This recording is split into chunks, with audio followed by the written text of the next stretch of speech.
Lord of the Mysteries. Chapter 1264. Succeeding. There was no need for any communication. Just from this sudden locking of eyes, Klein knew that Colin Iliad had the same thoughts as him. He didn't hesitate to flip the black staff embedded with many gems and point it at himself. In the next second, it was as if Klein's body was a sketch that had met an eraser. It was wiped away inch by inch, and he quickly disappeared.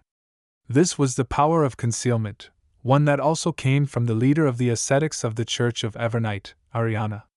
As the power of concealment that was replicated by the Staff of the Stars was definitely much weaker than the original version, and the evil spirit's level was rather high, Klein didn't attempt to use it on Dark Angel Sassurer. Instead, he targeted himself. At the same time that he was concealed, Colin Iliad fused into the faint light that illuminated everything in the Shadow Palace with his two swords of dawn.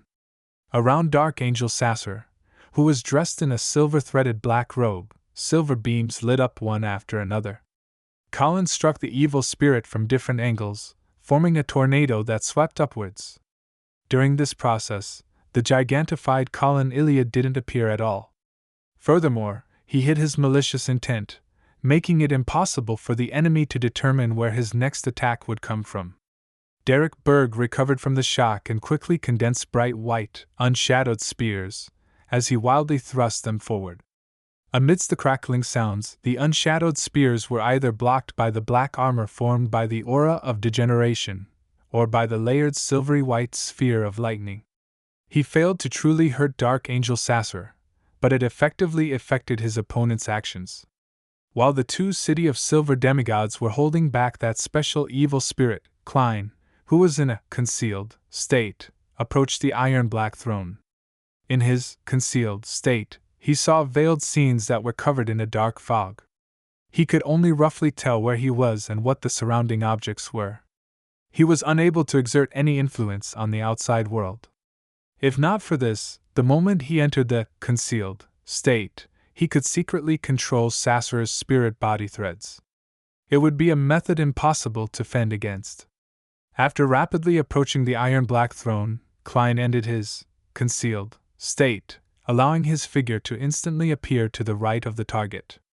Following that, he aimed the Staff of the Stars at the grayish-white ancient stone slab. Ignoring the contents on it, Klein quickly outlined a very familiar Beyonder power in his mind. Boom! Silver bolts of lightning shot out with a strong destructive aura, striking the first blasphemy slate. This was the lightning storm power from the Sea God's scepter. Boom! Amidst the silver light that illuminated the surrounding area, an illusory light that was almost invisible appeared between the first blasphemy slate and Dark Angel Sassurer. It was difficult to describe the exact color, but under the terrifying lightning's pandemonium, they evaporated and broke apart. Pure beams of light shot out from Sassurer's body, leaving no darkness in the Shadow Palace. Nothing else could hide. Unshadowed domain. The nearly 6-meter-tall Colin Iliad appeared in his silver armor. Together with Klein, layers of blazing halos pushed them away into the distance. The attacks of Derek's unshadowed spears and flaring sun were also blocked by these corporeal halos. Right on the heels of that, Dark Angel Sassurer's eyes were dyed with a brass sheen. In each of them, an illusory river that shimmered with waves of light appeared, circling the first blasphemy slate and his figure. The river flowed upstream as the illusory light that had evaporated and severed appeared once again and connected to it. The damage that Klein had painstakingly inflicted was quickly returned to normal. The cycle of fate, the rebooting of all things. Sassurer raised his left hand and condensed a deep black scepter. He then used his brass-like eyes to sweep across the demigods present. He said in a deep but magnificent voice, "I'm omniscient, and also omnipotent." As his voice echoed in the air, both Klein and Colin Iliad didn't waver at all. They either blinked or moved at high speeds, not giving the terrifying evil spirit a chance to lock onto them. They also attempted to launch a new wave of attacks. However, Klein didn't dare to forcefully pull the Dark Angel into a dream again, because if he was attacked by the aura and power of Chaos Sea again, he might lose control immediately. Elsewhere, Derek covered his body with a layer of pure light, forming holy armor. At that moment, a pitch-black flame burned in Sassur's brass eyes. His voice turned evil and sinister, carrying a strong sense of degeneration. "Blasphemer, die!" Klein's body, heart, and soul suddenly sank. He felt as though he was about to die. His consciousness turned blurry as his energy evaporated. His flesh began to wither inch by inch. Colin Iliad was slightly better than him. He only felt his body grow heavy as his life slipped away uncontrollably. The madness that came from his incomplete mythical creature form grew stronger. Derek, who was farthest from Dark Angel Sassur, emitted bright bouts of sunlight, helping him quickly escape from his trance. He then opened his mouth. "God says it's ineffective." The feeling of death instantly dissipated a little, allowing Klein and Colin Iliad to barely find themselves. Tap. Tap. Tap.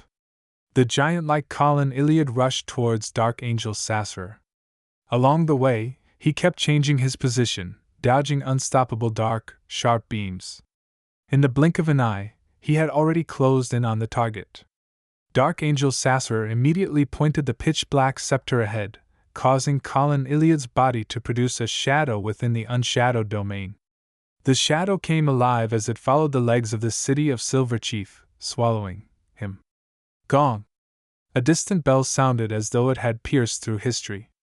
The ancient, mottled stone wall clock appeared in front of Klein once again, bringing with it a brief respite.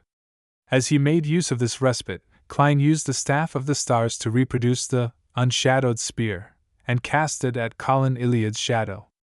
The blazing light exploded, dispersing the shadow like the sun. Colin's face under his visor twisted, but he didn't hesitate at all. He jumped up, appearing right above Dark Angel Sassur, and cleaved down with his two swords of dawn. Gong! Sassur seemed to see through Colin Iliad's intention. He raised the black scepter horizontally and blocked the other party's cleaving strike. Suddenly, Colin Iliad's body melted. He became sticky, heavy mercury, surging down like waves, instantly drowning. Dark Angel Sassur. It was as if he was wearing a set of full-body silver armor, without any gaps in between. Colin wanted to suffocate the entity inside. Sassur's actions were immediately restricted. Taking this opportunity, Klein's figure suddenly turned transparent as he appeared beside the iron-black throne. Teleportation. Then, he raised the Staff of the Stars and conjured a certain beyonder power. It was one of the core powers of the Marauder pathway. Theft. Just as he had expected, the theft was carried out rather successfully.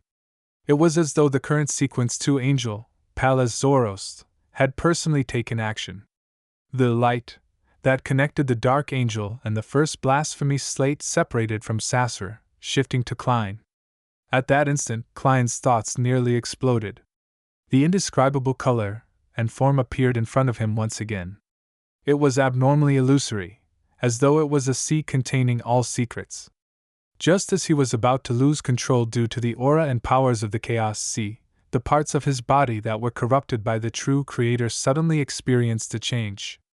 They seemed to be attracted by a strong attractive force as they rapidly gathered together and began to take over the nearly invisible light, making him stop at the edge of a proverbial cliff. Indeed. As Klein sighed, he tried his best to restrain his mind that had been inundated. He was temporarily unable to move. Bang! Bang! Bang! The silver armor covering Dark Angel Sassur's body began to crack in the darkness. These beams of light that came from the cull of spiritual flesh tore out, turning the mercury into tattered pieces and flying far away. With a loud snap, the mercury fell to the ground, regathering into the form of Colin Iliad. There were gaping holes in the chief's body. Inside it was a black, frozen, decadent, and illusory aura. At that moment, the illusory, layered black wings on Sassur's back dimmed significantly. His eyes had once again worn a brass sheen, a faint flickering illusory river appearing in them. Upon seeing this scene, Colin Iliad instinctively recalled what had happened.